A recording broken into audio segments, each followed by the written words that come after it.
Hello and welcome back. This is Grillenheimer. Okay, let's make this super quick. Matthew 9, verses 9 through about 13. Matthew has an unexpected party. In my original video, I said I was challenging if you're born that way. Then you probably are, because we are an imperfect people born into an imperfect world. Despite how the environment can help mold our personalities, mold our attractions, pull us away from God every single day since the day you're born. So yeah, I'll agree with you. But let's start there. You think you're born that way? Then yes, you were born broken. And yes, you can do better. Yes, we have to rise above that. But if you want to do the least amount of work, stay right where you are. You're not going anywhere. With that lovely statement, where is your Kesed? What is Kesed? Where do we find this? Or it looks like hesed, but it might be spelled a few different ways in the Old Testament, used over 250 times. And in the Greek, it's more like the word Elois, I can't pronounce it, Eleos, I believe. And so in the New Testament, in Matthew, Jesus in chapter 9, he and his disciples took the boat, went over into Jesus's home city, and that's where he heals the paralytic. Well, then he moves on possibly to the next city over, or moves on from there, from where he healed the paralytic, and goes and grabs Matthew, and he says, "Follow me." And Matthew does. So Jesus goes to where he worked. I think this is key. How even Matthew wrote this.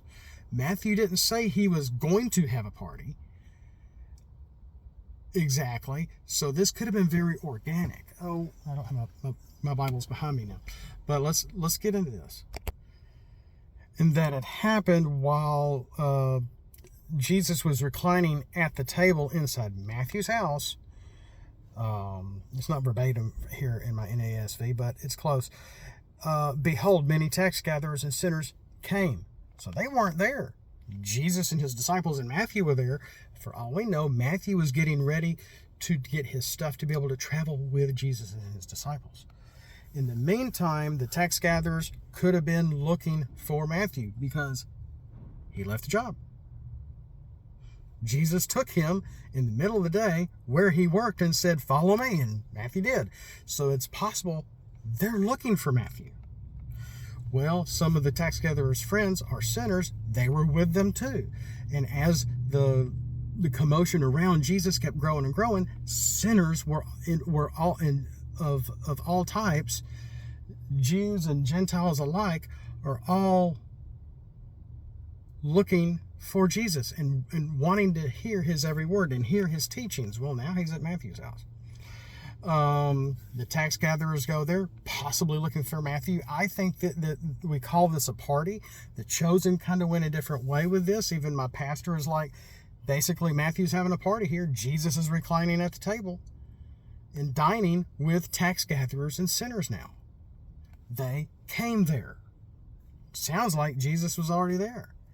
So let's get that out of the way. The Pharisees, they're apparently, Matthew's house could have been larger than some of the others, especially in the Jewish community, but yet at the same time, maybe it wasn't, because how else would the Pharisees know Jesus was there at Matthew's house unless they couldn't all fit inside, or who knows? So the Pharisees see what's going on. They go over, we're separate ones. We also have to keep people separate from other people because we're the Pharisees and we're grumbly and we have all these laws and what's clean and what's unclean and blah, blah. How dare this rabbi talk or call him, this teacher of these disciples, be mixing in with these unclean people. Because that's what these people were all about. It was all about power and dividing people. The more we can divide people, the more power these Pharisees had. Sound familiar? Anyway, why is your teacher, why is your rabbi eating with the tax gatherers and sinners? And of course, sinners are prideful. Sinners they are with the tax gatherers. We have no idea how many people are at Matthew's house here. And it could have been loud. The sinners and the tax gatherers could be talking about their stories. They could be telling about and exaggerating all the filth and stuff that they have done and seen and whatever, stealing things, hurting people, damaging whatnot, lewd, possibly immoral acts, using bad language. Who knows? Maybe they may not be doing all this within Jesus's hearing, but Jesus is there, and he's probably giving them a pass. He's actually probably teaching to them, telling them things that they need to know, because he says this to the Pharisees. And he heard them, and he said, is it not those who are healthy who need a doctor? My Bible says physician, but those who are sick. But go and learn what this means. I desire compassion and not sacrifice, for I did not come to call the righteous, but the sinners. Go and learn what this means. So the Pharisees are, again, they're all a Twitter, and they're like, oh my gosh, he's quoting, it sounds like Hosea 6:6. For I delight in loyalty rather than sacrifice, which is not too dissimilar from I desire compassion and not sacrifice. It's two different words here. One's in the Greek, one's in the Hebrew. The one in the Hebrew is where Kesed is coming from. And what does Kesed? Well, in Hosea 6:6, it sounds like loyalty. In the Greek, it sounds more like compassion. But the word itself is apparently hard to decipher, because it can mean loving kindness. It can mean loyalty.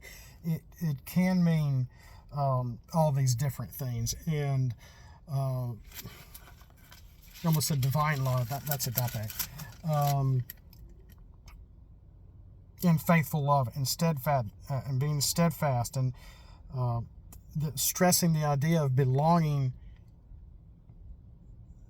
to one another, that are involved in a loving relationship.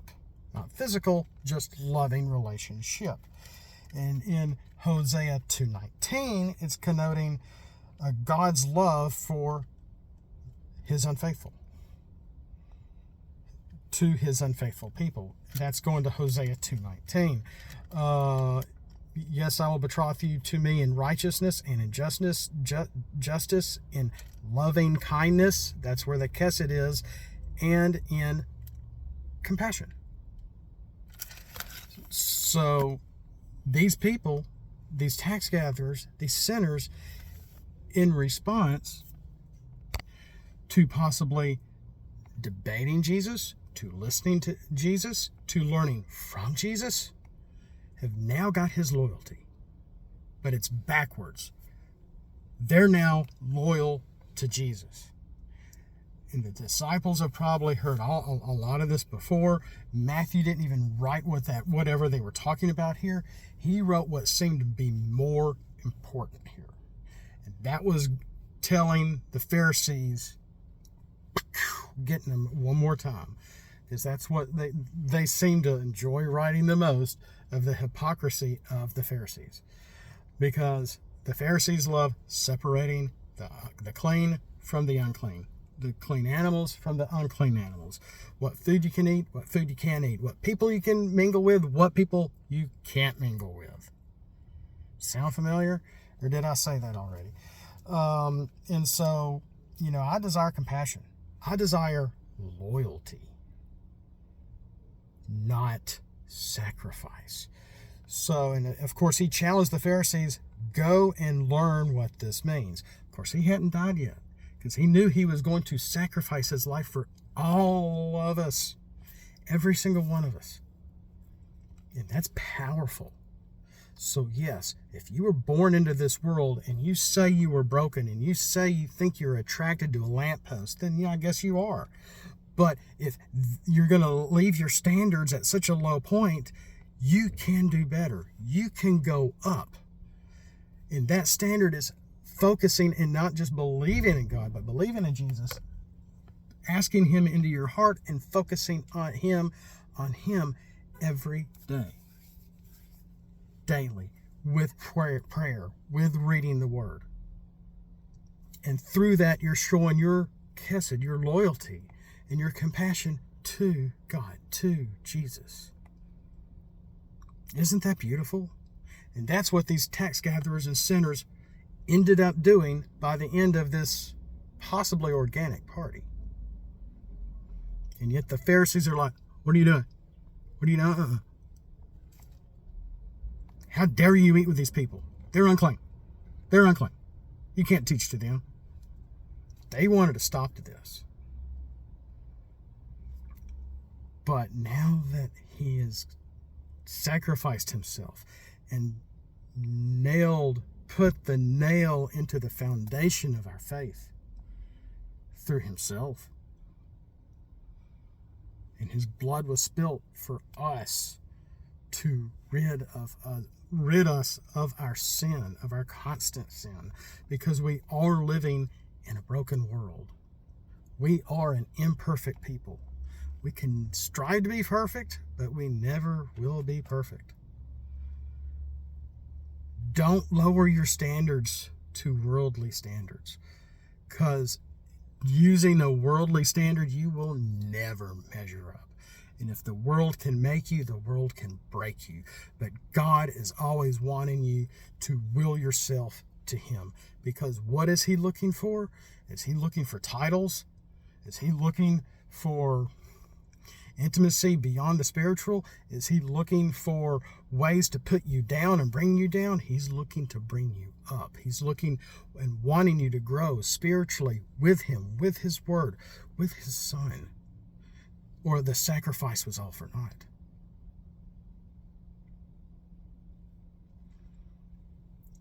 So all you have to do is believe. Gosh, it makes me sound like John. So thank you for listening. Praise be to God. Thanks be to God for the reading of his word today. As we looked into the middle half, or the early Matthew 9 through 13. What is your Kesed? Who are you compassionate for? Who are you loving, giving your love to? Who are you loyal to? These tax gatherers, these sinners that were possibly Matthew's friends, are now loyal to Jesus. Who are you loyal to? With that looming question, thanks for watching. Thanks for listening. We'll see you next time. Praise be to God, and have a blessed day.